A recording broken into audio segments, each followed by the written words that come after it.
तस्वीर तेरी दिल में जिस दिन। मोहम्मद रफ़ी ने फिल्मों में पार्श्व गायन की बुलंदी के शिखर को छुआ, लेकिन अगर उनसे पूछा जाए कि उनके गायन और उनकी इंसानियत में से कौन बड़ा पहलू है, तो उन्हें जानने वाले लोग उनके व्यक्तित्व को उनके गायन से भी बड़ा बताने में कोई हिचक नहीं करेंगे। वह फिल्मी दुनिया के कुछ गिनी-चुनी हस्तियों में से एक थे, जिन्होंने गायन के सामने पैसे, प्रसिद्धि अथवा अन्य किसी बात को कोई महत्व नहीं दिया। वह ताउम्र उदार और विनम्र बने रहे, उस समय भी जब वह कामयाबी और लोकप्रियता के शिखर पर थे। वह शराब छूते तक नहीं थे। उन्होंने अपने जीवन में ना तो कभी झूठ बोला, ना किसी को कठोर शब्द कहा और ना किसी से झगड़ा किया। उन्होंने जीवन में किसी का कोई पैसा नहीं मारा, बल्कि समय-समय पर ज़रूरतमंदों को पैसे दिए। रफ़ी साहब गरीबों और ज़रूरतमंदों की मदद के लिए हमेशा आगे रहते थे। वह पैसे की वापसी की परवाह किए बगैर ज़रूरतमंदों को पैसे देते थे।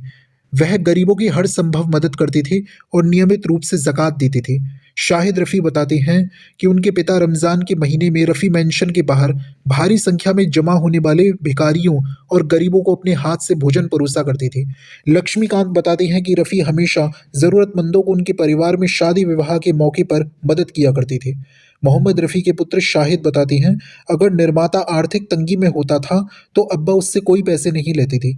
वह खुदा से डरने वाली शख्स थी। वह मानती थी कि वह मात्र एक ज़रिया है जिससे खुदा गाना गवा रहा था। जब भी वह ज़्यादा व्यस्त होती, तब वह निर्माता से दूसरे गायकों को गाना देने की गुजारिश किया करते थे। रफ़ी साहब हमेशा नए संगीतकारों की मदद करते थे। उन्होंने उस समय के नए संगीतकार निसार बज़्मी से मात्र ₹1 टोकन लेकर वह यादगार गीत गाया। गीत के बोल थे, चंदा का दिल टूट गया, रोने लगे हैं सितारे। का दिल टूट गया है, रोने लगे हैं सितारे। संगीतकार जोड़ी लक्ष्मीकांत प्यारेलाल को जब पहली फिल्म छैला बाबू मिली, तब उस फिल्म की एक गज़ल तेरे प्यार में मुझे गम दिया, तेरे गम की उम्र दराज हो को गवाने के लिए रफ़ी साहब के पास गए और उनसे इस गज़ल को गा देने की गुजारिश करते हुए कहा कि आप हमारे लिए इस गज़ल को गा दीजिए। फिल्म निर्माता चाहते हैं कि आप इसे गाएंगे तभी बात बनेगी, लेकिन उनकी जेब में आपको देने लायक पैसे नहीं हैं। रफ़ी साहब ने इस गज़ल को पूरे दिल से इस कदर गाया कि आज भी कोई सुनता है तो वह इसमें पूरी तरह से डूब जाता है। तेरे प्यार ने मुझे गम दिया, तेरे गम। रिकॉर्डिंग के बाद फिल्म निर्माता ने झिझकते हुए गाने के लिए सिर्फ 1,000 रुपए दिए, जिसे उन्होंने खामोशी से ले लिया। लेकिन उसी वक्त वे रुपए लक्ष्मीकांत प्यारेलाल को उन्होंने वापस दे दिए और कहा, जाओ तुम दोनों इसकी मिठाई खरीद कर खा लेना, ये तुम्हारी अच्छी धुन का तोहफा है। संगीतकार लक्ष्मीकांत का कहना है, वह कभी नहीं पूछते थे कि उन्हें गाने के लिए कितना पैसा दिया जाए। अपना मेहनताना माफ करने के अलावा भी वह निर्माताओं की आर्थिक रूप से मदद करते थे।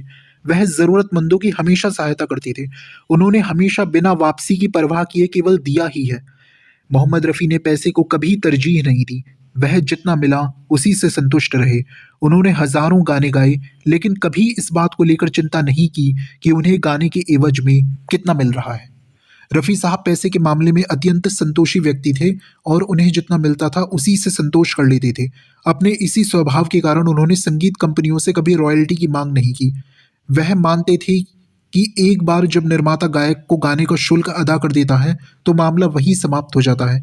लेकिन उनकी इसी दानशीलता के कारण उनके और उनके परिवार के आर्थिक हितों के साथ कुठाराघात हुआ, बल्कि रॉयल्टी के मामले को लेकर स्वर साम्राज्ञी लता मंगेशकर और अन्य गायकों के साथ उनकी अनबन भी हुई। लता मंगेशकर और रफ़ी साहब के बीच एक दूसरे के प्रति नाराज़गी कई साल तक चली। इस दौरान दोनों के बीच ना तो कोई बातचीत होती थी और ना ही दोनों एक साथ कोई युगल गीत गाते थे। प्रत्येक संगीत प्रेमी इस अवधि को पार्श्व गायन के काले समय के रूप में याद करते हैं। कुछ भी न था, तुम्हारी खता खुद सजा हो गई। जानकार बताते हैं कि दोनों के बीच कोई झगड़ा हुआ ही नहीं था। बस रफ़ी साहब और लता ने एक दूसरे से बातचीत करनी बंद कर दी थी। इस कारण दोनों ने एक दूसरे के साथ युगल गीत भी गाना बंद कर दिया था। स्वर्गीय संगीतकार मदन मोहन के बेटे संजीव कोली के पास मोहम्मद रफ़ी के हिट गानों का ढेर है। गायक के परिवार को दी जाने वाली रॉयल्टी के विषय में पूछे जाने पर वह कहते हैं, हर व्यक्ति का अपना विचार होता है। शायद रफ़ी साहब उस समय आज के संगीत व्यापार की महत्ता और विस्तार का अनुमान नहीं लगा पाए थे। या शायद जितना मिलता था उसी से संतुष्ट रहते थे और ज्यादा पाने की लालसा नहीं रखते थे। सामान्यतः एक गायक निर्माता के हिस्से में से 1.25% रॉयल्टी आती है, लेकिन तभी जब इस संबंध में कोई अनुबंध हुआ हो और अनुबंध पत्र पर दस्तखत किए गए हों। रफ़ी साहब चूंकि संगीत के स्वर्णिम युग से संबंधित थे, इसलिए अनुबंध होने की स्थिति में उन्हें मिलने वाली आज की तारीख में रफ़ी का परिवार केवल उसी रॉयल्टी का हकदार है जो मोहम्मद रफ़ी के गाए गैर फिल्मी एल्बमों से आता है।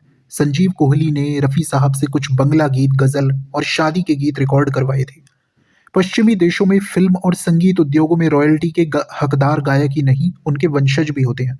रॉयल्टी की व्यवस्था के कारण उन देशों में कलाकारों और उनके परिवार वालों की आर्थिक सुरक्षा से वंचित तथा मोहताज की जिंदगी नहीं गुजारनी पड़ती है। आजकल रफ़ी के हिट गानों के असंख्य कैसेट और सीडी अलग अलग नामों और शीर्षकों से बाजार में पटे पड़े हैं। हालांकि ये गैर कानूनी है। कैसेटों के कवर पर रफ़ी के चित्रों का इस्तेमाल भी गैर कानूनी है और अगर रफ़ी साहब के परिवार वाले चाहें तो इस पर आपत्ति उठा सकती हैं, लेकिन परिवार वालों ने इन कैसेटों के कवर की अनदेखी की है।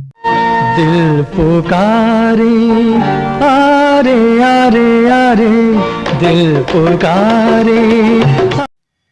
रफ़ी साहब के जीवन से संबंधित ऐसे ही रोचक और दिलचस्प तथ्यों को हम आपके सामने लेकर आते रहेंगे। बने रहिए हमारे साथ।